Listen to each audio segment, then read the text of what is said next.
Hi all, I am Gunjan Gupta, your instructor. So today we will cover how to install Maven. Okay, so let's get started. So first and all, you have to download Maven. So how you will download? So like Maven download. Okay, and you will hit enter and you will open this site and here file. So you can download this file. I have already downloaded this file. See here, this is a zip file. Okay, and I have extract, right click, extract all. Okay, so I have extracted.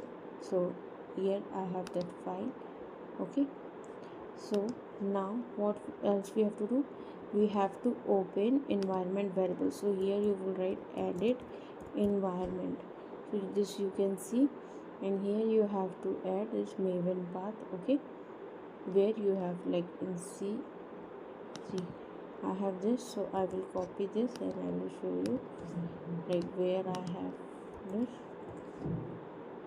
So this I have, okay, maybe, so I have placed here, and in path also you can place it. Okay,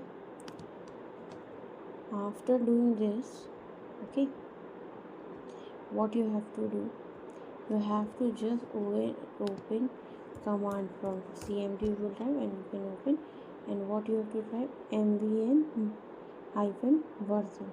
So if it is installed, then it will give you result like this. Okay, so you can go through this site and you will know how to install Maven. Okay, thank you for watching my video. Please subscribe my channel, like my video and do share. Thank you. Bye bye.